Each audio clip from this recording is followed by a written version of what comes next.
remembered. I turned it on. Oh, good. That's good. Watch it on YouTube. There you go. Yeah. We got you. Okay. Today we're going to John. We're going to go in a few different places, but I don't know what this is, but maybe it's a new trend.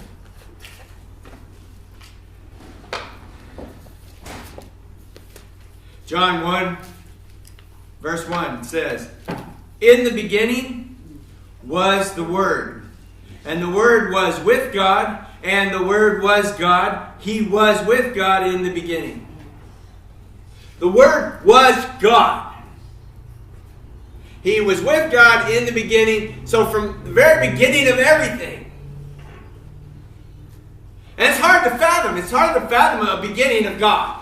Because God's always been here. Yeah. Always. And here is the Word who is with Him. The very essence of God. I just got goosebumps already. The very essence of God. And it says, through Him, all things were made. Through Him, all things were made. Nothing was made without Him. Nothing. How dare anybody discount Jesus? How dare anybody discount who He is? Because it says, through Him all things were made. Without Him nothing was made. And that has been made. In Him was life. Think about that. Think about that. He had to have life in Him to start everything. In Him was life. And you always sing the circle of life, and on that, what was it? The Lion King. The circle of life, right? And when we were in New Zealand, we were taking a hike down the mossy trail. They were mossy trails. I mean, if you get 6 to 8 meters of rain a year, you're going to have a lot of green stuff. Yes. But 6 to 8 meters. Think about that. We got 20 mils, man. We thought, thank you, Jesus. 8 meters. Gosh. Okay, but anyway, I digress. But He had life in Him. And we talk about the circle of life. Well, that circle started somewhere. It started somewhere. And it started in Him. In Him was life. Shoot fire! Right there's everything you need to know. In Him was life. And that life was the light to all men. But when I was on this mossy trail, I forgot. And there was this dead tree stump. And it had all the lichen and the moss all over it, just degrading the snot out of it, right? And then right out in the middle of it is this little tree coming right back up through it. There's the circle of life right there. And to think about it, that life was there in the beginning. Well, you're not getting the depth of this. This is deep, folks. This is so deep. Woo. Wow.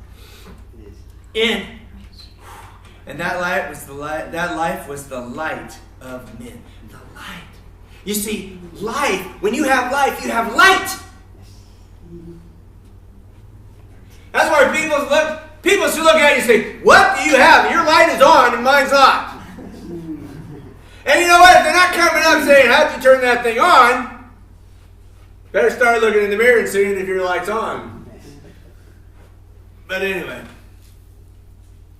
the light shines in the darkness. Now wait. What was that light?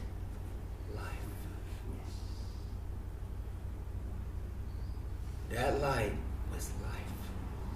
So when life shined in the darkness. Think about it. When you are coming to people who are just depressed and they are oppressed and they just, they're like, what's that cartoon character that had the the dirt with him everywhere he went, Pigpen. Right?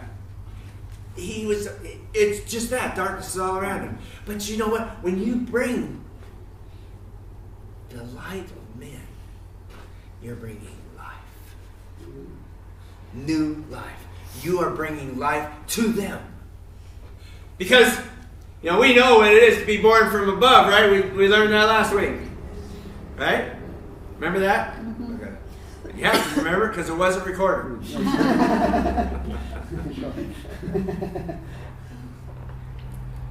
Anyway. But that life shines in the darkness. And that life shines in the darkness, and the darkness didn't understand it because darkness is death. It didn't understand the light. It couldn't comprehend it. And in one translation, I think it says they can't live together or something like that. I can't remember. But I didn't look it up. I didn't do a word study. Sorry. Because that really wasn't why I was doing this. But the darkness has not understood it. And then, in verse 6 it says, there was a man who was sent from God. All right, now it's a man sent from God. Well, that includes the Word. Right? That includes Jesus sent John. We're all thinking, well, John was born 6 months before Jesus was. Something like that. Oh, we all understand it. Anyway, there's a man who was sent from God, and his name was John. And he came as a witness to testify concerning the light. As a witness to testify. He is a witness. This is a court trial. Here's John. He is a witness. And he is here to testify about life. We need John now, because of all these abortions that are going on. We need John to testify about what life is.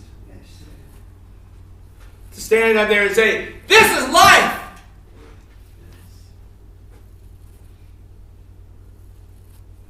Anyway. But John testified concerning that light or life, so that through him all men might believe. Through him all men might believe.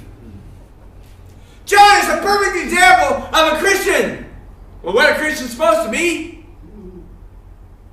Here he is. What is he doing? He's testifying. What is he? He's sent.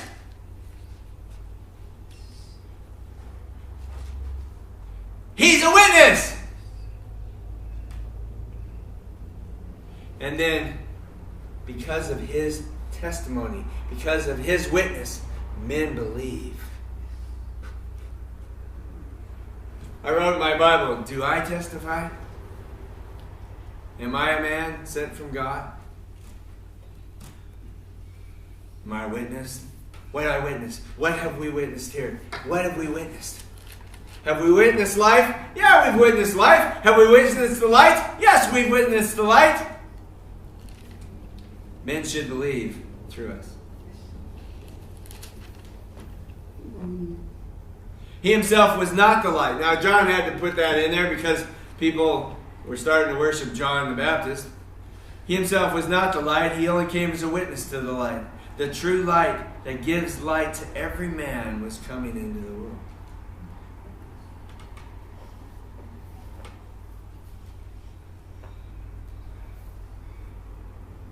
The true light that gives light to every man. Do you see that? Every man can have light. Every man can have life. Every one of them. There's no excuse. There's no excuse that people couldn't have the light of God. There's no excuse.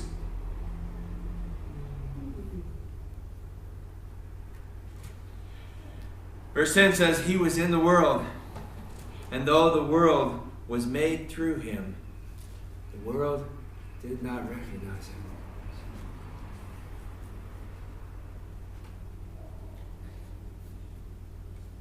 See, isn't that sad? Here's his creation. Here's what was made through him, by him, for him. And it didn't even recognize him.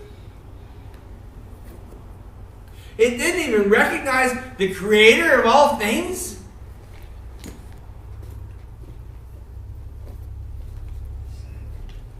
See, only a few people got to see the light. Only a few.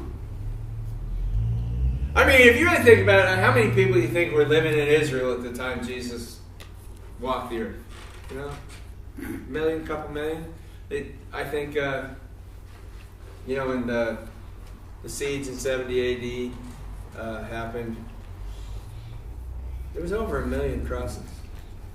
Over 1 million people died. So there's a lot, right? So here's Jesus, and he's walking around, and he's healing lots and lots of people, right? And one congregation's 5,000 people, plus women and children. Like, you don't consider women and children people. Anyway. But that's only 5,000. And another time it's 4,000, right? Those are the only numbers we see tagged onto the people that were around him. But if there's 1 million people there, how many people saw the light? How many people experienced the life? You see, it's kind of like those people that, they're colorblind. The light's there, but they can't recognize the colors. Only a few guys see the light. Only a few guys see the color of life, if you will. Only a few. Why? The rest of them had eyes. Didn't they have eyes to see? I mean, if somebody's going around and they're raising people from the dead in a funeral procession, don't you think people would have heard about it? Hey, Sally went to bury her daughter, and doggone, her daughter got up right out of that coffin. Do you believe it? How'd that happen? Well, this guy did. Jesus did it. That would spread like wildfire, wouldn't it? I mean, can you imagine if they had cell phones? They'd be texting away. Or the ones that are really good with their thumbs, I've seen now that they have this little button that you put on the back of your cell phone to hold your cell phone while you use your thumbs. It's like, gosh. Make you a super fast texter. Well, they would be texted all over town. All over Israel. In fact, I would suspect that kind of news would spread far and wide. Somebody was rose from the dead in their coffin. I wasn't there, but I read accounts of when Smith Wigglesworth did that to that, what was she, 12-year-old girl? Took her right out of the coffin and put her on the wall. Wake up! Three times, yeah. He put her on the wall. Wake up, little girl. And she came back to life. But boy, howdy, is he putting his neck on the line? That's the kind of faith we gotta have. But I'm reading about it now, and that happened in the 1920s.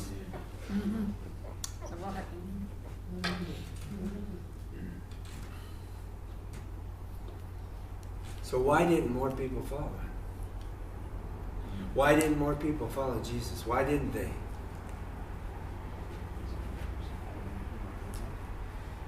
What? I can't hear you. I just give up their lives, that's all. That's right. They didn't want to do that. Maybe they didn't believe it. That's possible. That is possible. I mean, was the guy at the pool of Siloam that Jesus just healed him and left?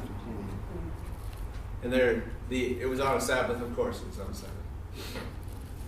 And the Pharisees and teachers of the law going, how'd you get healed? Well, I don't know. This guy just showed up and told me to pick up my mat, and I did, and I got healed.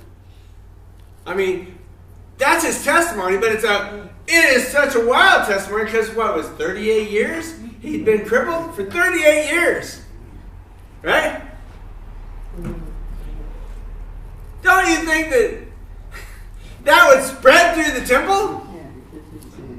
Because, well, now this guy's walking in. He's walking into the temple. It's like the guy John and Peter healed, at the gate beautiful. He's leaping and praising God. Of course he is. I'm going to go in the temple.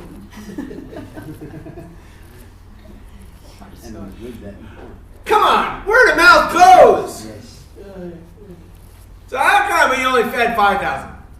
Why not 5 million? Right? See, that's what the Pharisees were worried about. They were worried about, hey, it might get to 500,000. If it gets to 500,000, we're going to be voted out.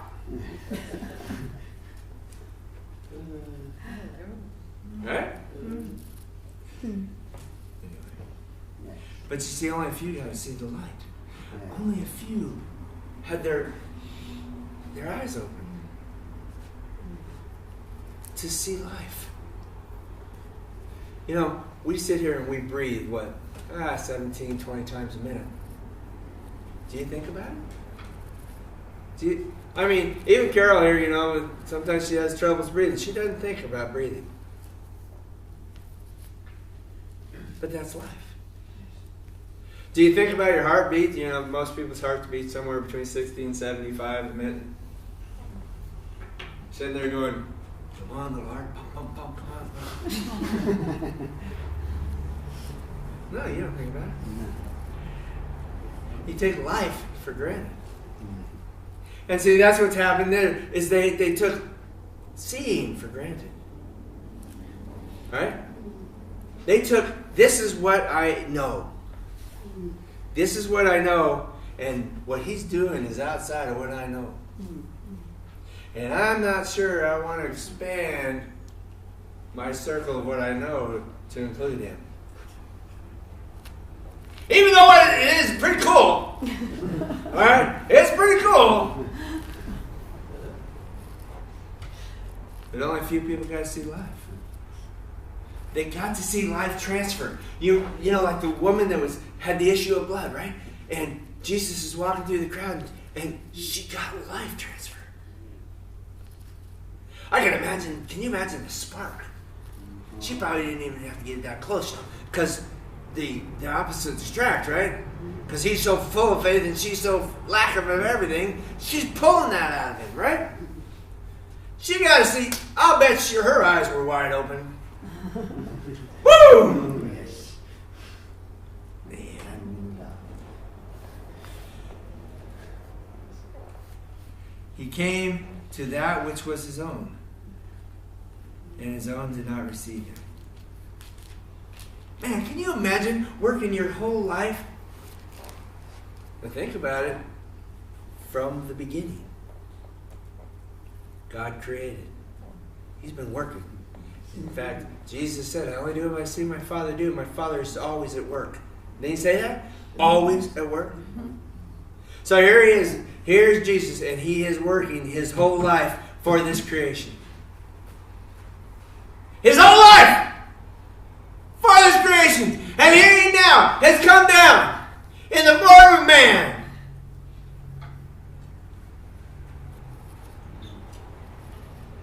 It's kind of like emptying your bank account for Christmas presents. In fact, some people, they charge up their credit cards, and nobody says thanks.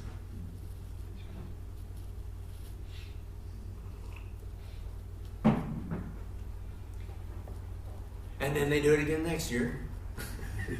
And they do it again next year. They spend the whole year paying off that credit card so they can do it again.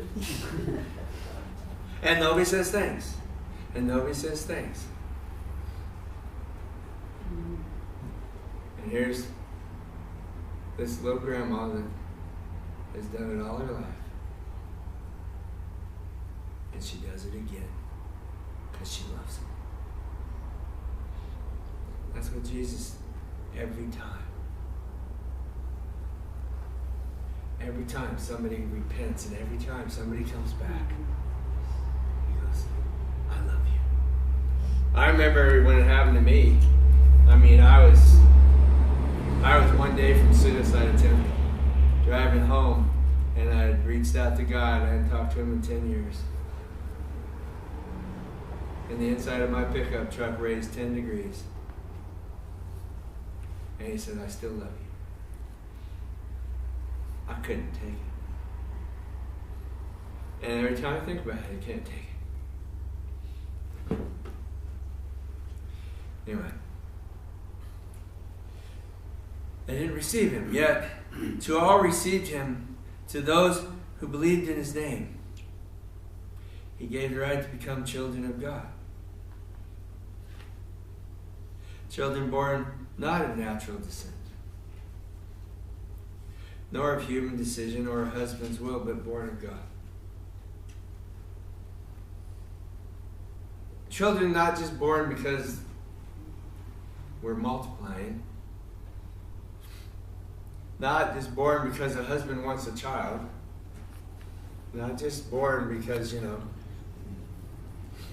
it's a good idea. I have friends, they got married, they were on the 5-year plan. And I'm not kidding you. 5 years. On their 5th wedding anniversary, they went back to the same place they honeymooned. And they started having kids. Imagine that. 5 years. And I'm going, you two are the most disciplined people I've ever met in my whole life. And they are. But anyway. But children born of God. Born of God.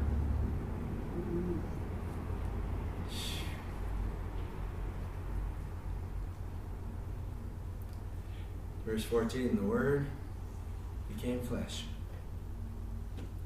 and made his dwelling among us. Life became flesh. Life. The giver of life. Oh, we've read that so many times, it's just rote memorization. He's the giver of life. Like, that's no big deal. All right, you do it.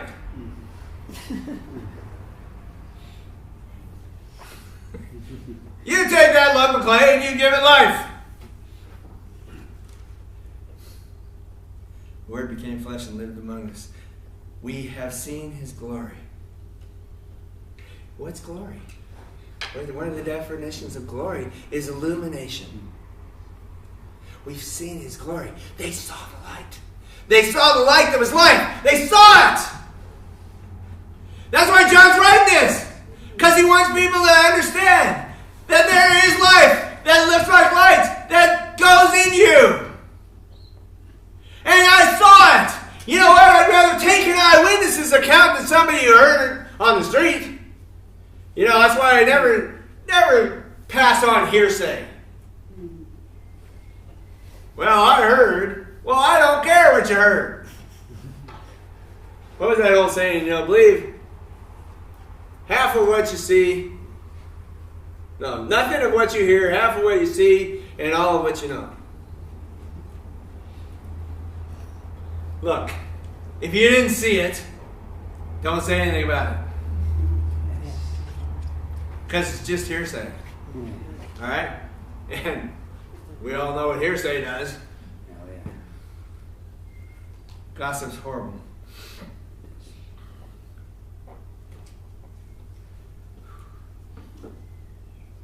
We saw his glory, the glory of the one and only, or the only begotten Son. They saw the glory, they saw the light, who came from the Father, full of grace and truth. See, John is also a witness. John the Baptist was a witness, but he was a witness beforehand. Mm-hmm.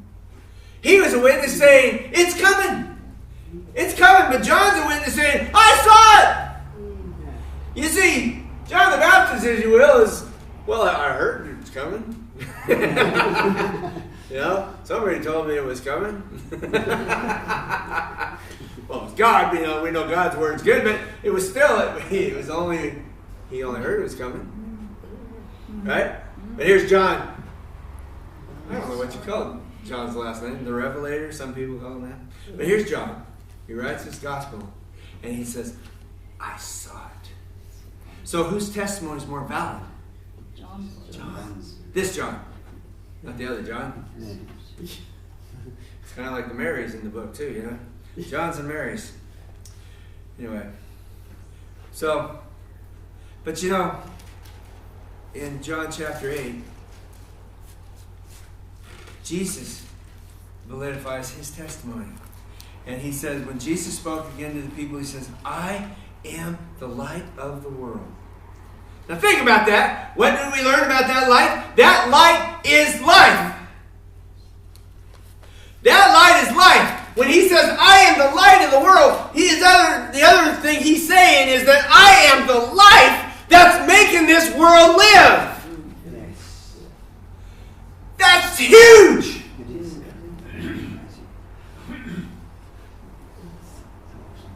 That's huge. He is the life that's making this world live.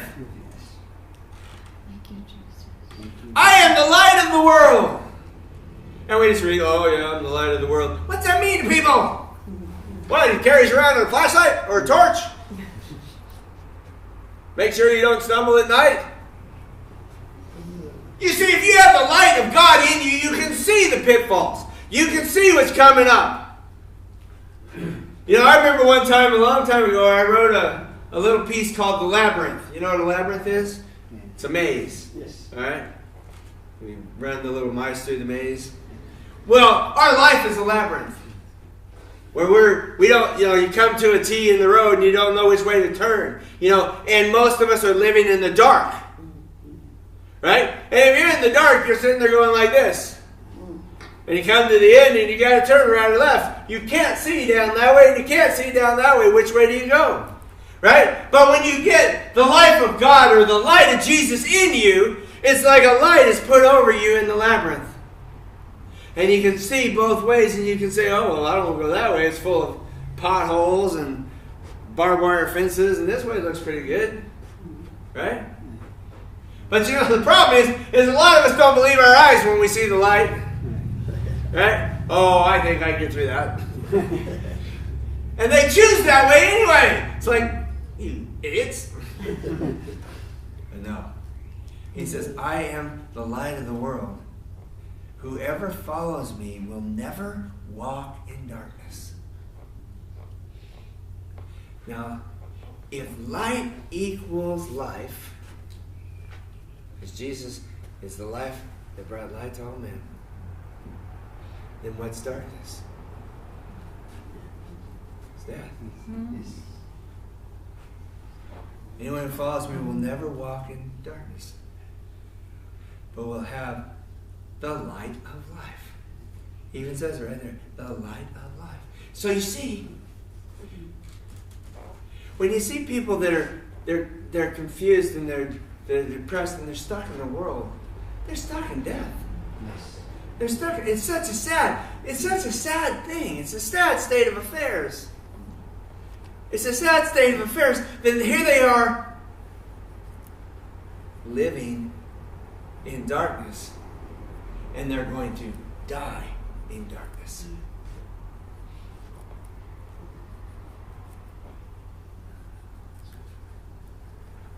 What was it? Another place that says, if the light that's in a man is dark, how deep is that darkness? Yes. Yes. So if the life that is in a man is dark or dead, how deep is that death? Yes.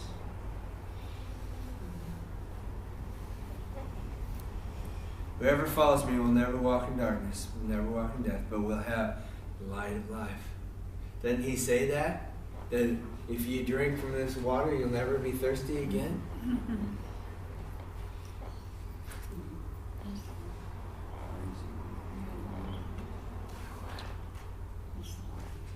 In 1 John chapter 1, verse 7,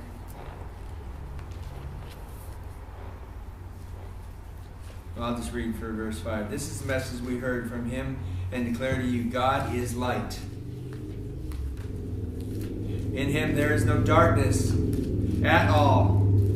And if we claim to have fellowship with him, yet walk in the darkness, we lie, and we do not have the truth. But if we walk in the light, as he is in the light, we have fellowship with one another. And the blood of Jesus, his son, purifies us. You see? You see, it says here, if we walk in the light, we can choose to walk in life. We can choose to have life. Isn't that what God gave him a choice in Deuteronomy 28? Yeah. Right? Here's your choice. I'm going to lay it all out for you. Here are all the blessings. Look at all the presents. And over here are all the curses. It looks really bad over here.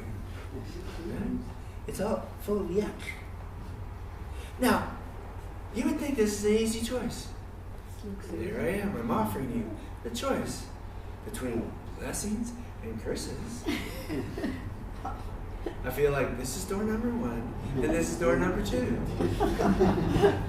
Here's blessings, and here's curses. Oh, and here's life, and here's death. It's a no-brainer. You would think, but, and then you go, please choose life. Like, what? Why would you even have to add that line? Choose life. But you see, that just solidifies more. If the light in a man is dark, how deep is that darkness? Because he can't even see what the blessings look like. That's right. Because he doesn't have light. He's living in darkness and he thinks the curses look good. Oh my goodness. I mean, isn't that what it says, in the end times that men will say evil is good and good is evil? Well, that's because they don't have any light. They've been walking around in curses, falling down in the yuck and the mire, and thinking it tastes good. Golly, Moses. Hallelujah. They should have listened to Moses. But you see, it's light. It's light. It's light. Open up our eyes.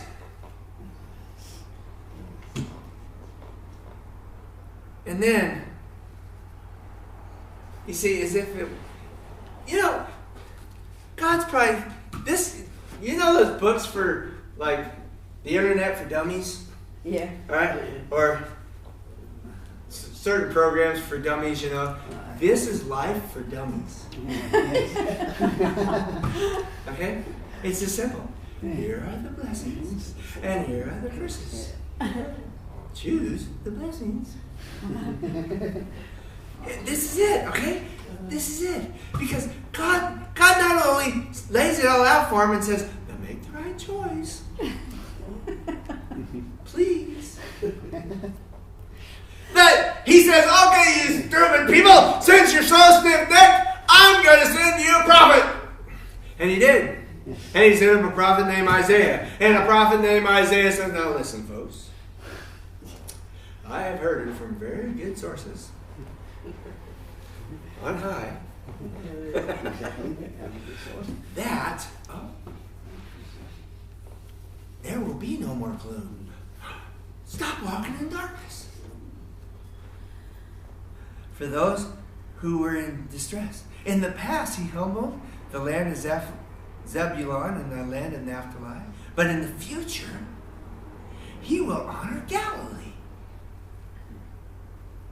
of the Gentiles by the way of the sea along the Jordan.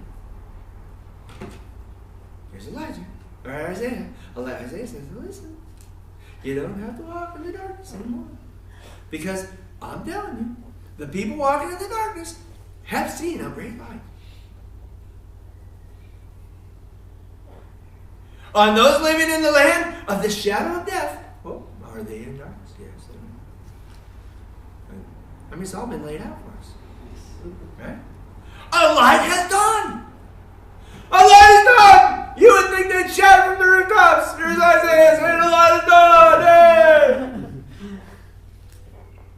You have enlarged the nation and increased their joy. They rejoice before you. They should rejoice.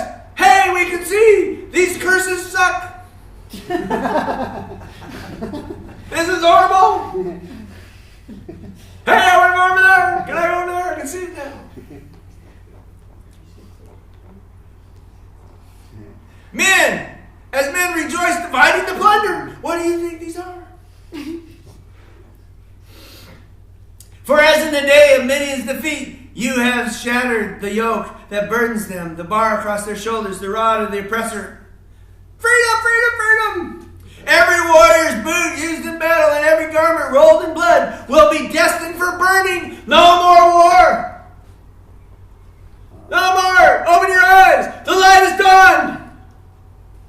The light is gone! It's coming! Here's Isaiah saying, guess what? God was right!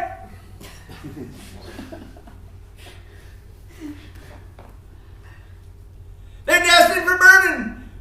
For what? Unto us a child is born. And to us a son is given. And the government will be on his shoulders. And he will be called Wonderful Counselor. That's for all those people that can't understand why they were choosing curses all this time. I need a counselor. I am just so ruined. My feelings are just so hurt. I need a counselor to help me.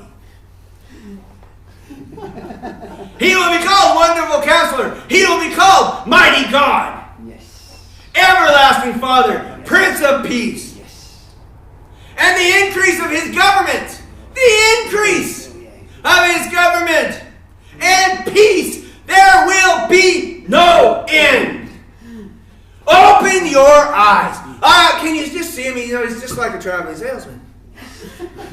He's going, look, look, look, look, look, look. All you got to do is look and see when it happens. It's coming, I'm telling you. Billboards are all over the places, flashing neon signs.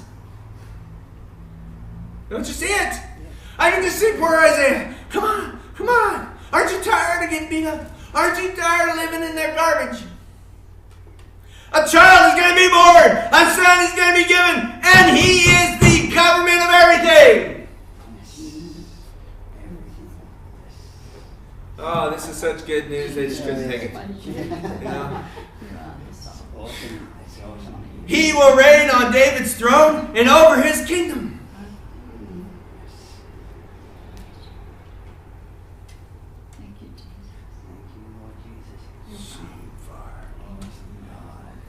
You know what he's saying to them? Revival. Life is coming again. You thought you had it great, you know, when good old Abraham, you know, he was walking around minding his own business and said, hey, boy, I want you to go where I'm going to show you. Okay. And so Abe he goes, you know, and you thought you had it good because Abe becomes the father of all you people. Oh, we got Abraham. You know, we can hold on to that, although it's a really long rope and most of us are walking in the darkness over here and Abe's over here in the light. We thought we had it good, you know, and then Joseph. Joseph was a great guy, except his brothers decided to sell him in Egypt. Can you believe it? Good thing Joseph knew that God had a plan because I sure wouldn't have. What, he spent 13, 17 years in prison, something like that? I can't remember. Long time. For what? So that Joseph could be the light that would give life to all men. Because he did when he saved them from the famines. Every time he fed somebody, he was giving them life. Every time. God had a plan. And so, people of Israel think, hey, great, you know, we have Abraham, and we have Isaac, we have Jacob, and we have Joseph. Look at all these great men. Oh, no. 400 years of slavery. What did we do to deserve this?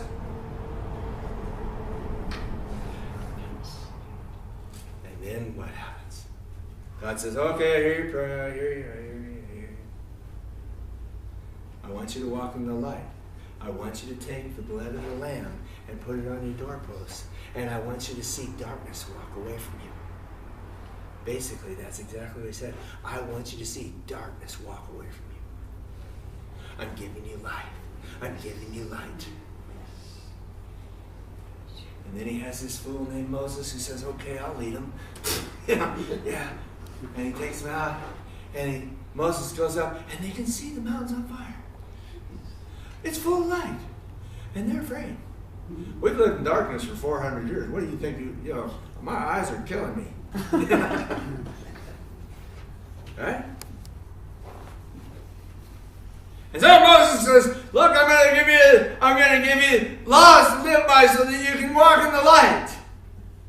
Okay? So you can have life. You know, the life that God wants you to have and all this. And please choose this. Because Moses wrote Deuteronomy 28. He says, look, here it is. Here it is.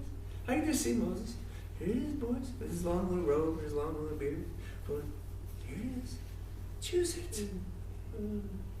All you got to do is follow God's ways. And it's yours. But if you really want to follow your own way, you think you know better. Kind of like Joshua sometimes. Yeah. He knows better. He's 2, but he knows better.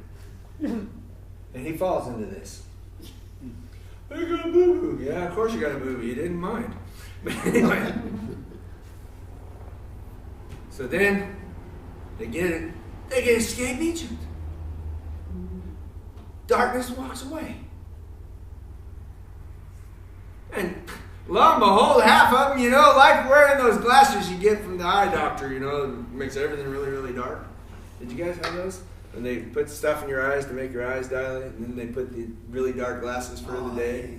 Remember those paper sunglasses? Anyway. And they'd rather put those back on. Why? Because seeing darkness leave is outside the realm of what they know. It's just like the Pharisees. Seeing a little girl raised from the dead and people healed and leprosy cleared is outside the realm they know. I know it's in the Word that it's going to happen, but it's outside the realm I know. And I don't want to change to bring it in. It's the same thing that they went through. I don't want to change to see the light. Because if I see the light, then I'm going to see me.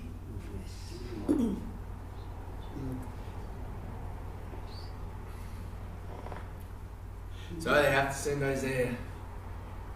Well, they send Isaiah. They send a whole bunch of prophets. All right? Isaiah just happens to be the first one who wrote the longest book.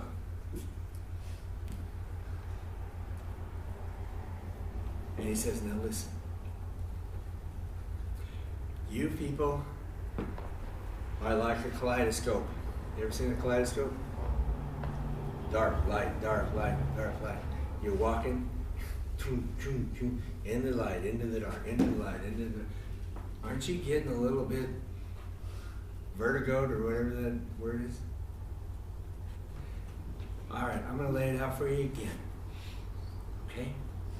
I'm going to lay it out for you again that, listen, your back and forth and everything like this is costing you. So, God is going to come down to earth himself. He's going to come as a child.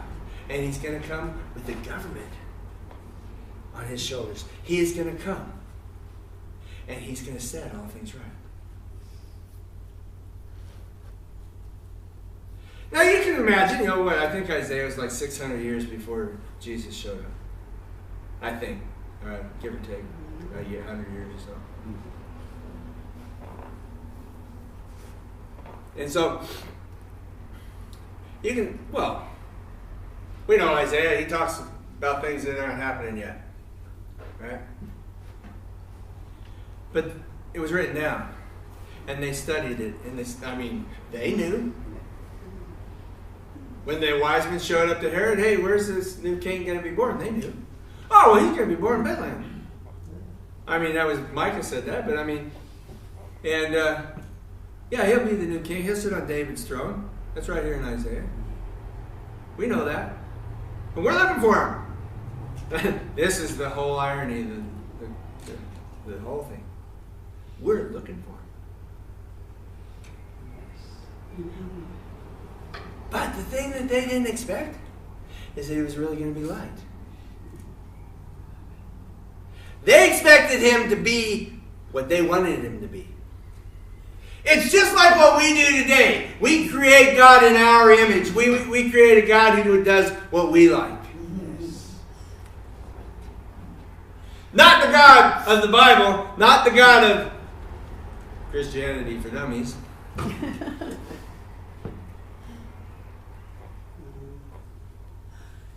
And so here, it's written right here. The government will be on his shoulders. In other words, who's in charge? His reign on David's throne will know no end. Do you realize what they're saying? He's not a puppet king like Herod.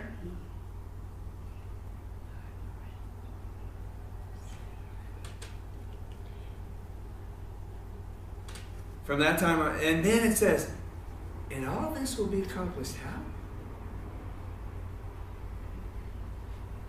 The zeal of the Lord Almighty will accomplish this. The zeal of the Lord Almighty will accomplish this. You know, he's not saying this to people that don't have a history. They've seen the zeal of God. I mean, come on. They saw what happened in Egypt. They saw what happened at the Red Sea. They saw what happened at Sinai. They saw what happened for 40 years. They were fed and clothed and watered in a desert. They've seen the zeal of God, who laid all that out for them, who protected them, who went before them in battle. They saw what the zeal of the Lord could do, where hearts melted just at the mention of their name. And we forget, because, you know what? It's been a while since we've seen the zeal of the Lord Almighty do anything spectacular in our lives. Why? Because we live in this realm. This is where we're comfortable. This is where we're comfortable. Because really, you know, it's nice to say that the government will be on his shoulders and everything, but I'm still going to make my own rules. I'm still going to do my own thing. And it's only a people that will say, I want this king. I want this king to rule my life forever. It says it will go on and on forever. So it's only a people that are tired of making up their own rules, and it's only a people that want a government that knows no end, that will experience John chapter 1, where he is the light that is the life of all men. So what do we need? What do we need to do? Well, this season is a time when people are most open to talking about Jesus. Not the day he was born, but it's the most, they're open. They're open. God is using this time. God's using this time to open men's hearts. Why? Because his zeal does not want anybody to perish. Because his zeal is so much that he will accomplish it by his zeal. And he will use people who are zealous. If you have the life of Jesus in us, then guess what? We should have the zeal of Jesus in us. Because what did Jesus do with the zeal that was in him for the temple? He went in by himself and knocked over all the money changers' tables in the midst of thousands of people. It didn't say his disciples went with him. What kind of drive would do that? Zeal. The zeal. And see, the thing about it is the zeal of the Lord Almighty is supposed to live in us. We're supposed to have the zeal of God in us so that this will become somebody else's book of dummies for Christianity.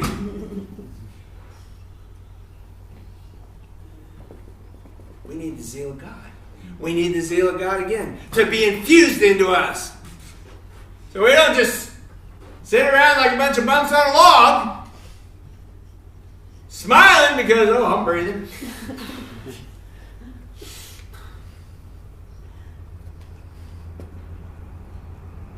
We need the zeal of God. We need the life of God. You know, to not let our circumstances rule who we are.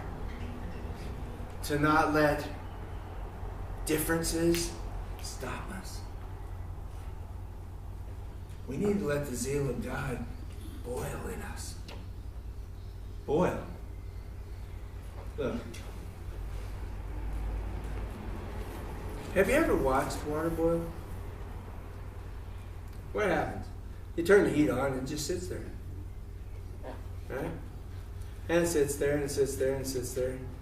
And then pretty soon, little bitty bubbles. But you ever wonder where the bubbles come from? They start at the bottom of the pan and then they just bubble. Where'd that come from? It's just water. Where'd that air come from and it's in the bottom?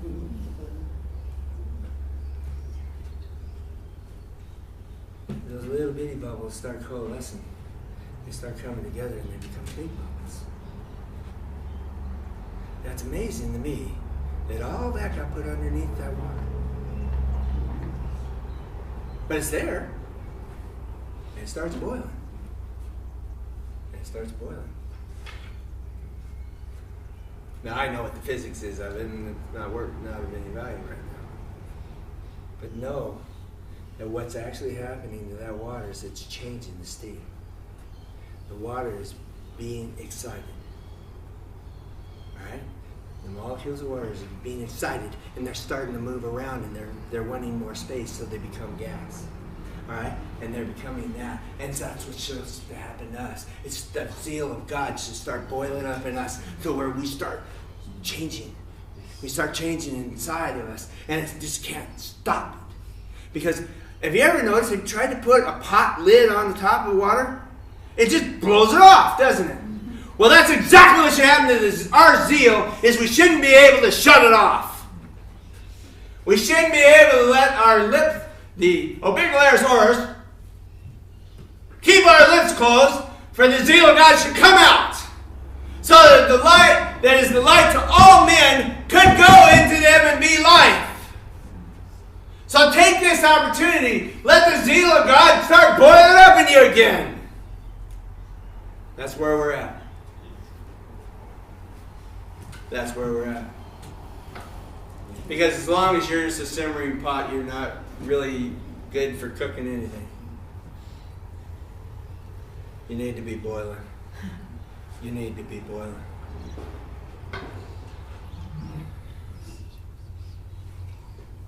Let's go and stand up.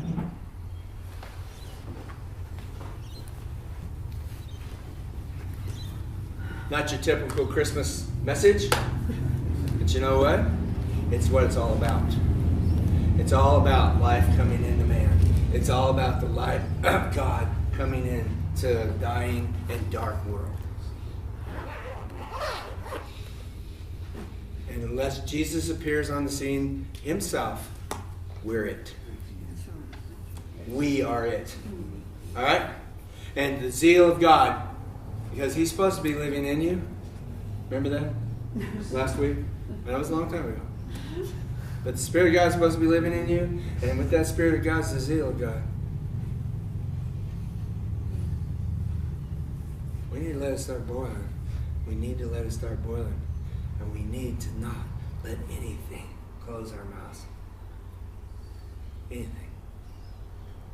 And if we need to light the fire again, fan the flame. I mean, what do you think he was talking to Peter or to Timothy about? Fan the flame? Well, come on. He knows you got to have a hot fire. All right? So what I'm going to ask the Holy Spirit to do is light a fire under you. Yes.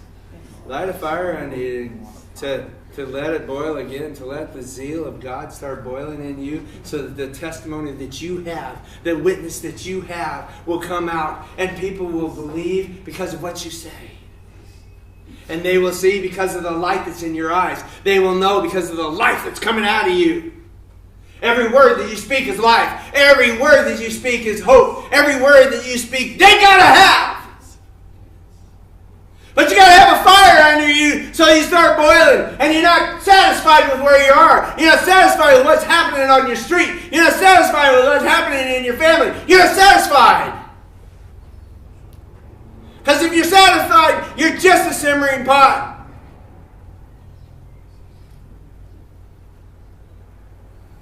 And you know what that does? It just keeps old things warm.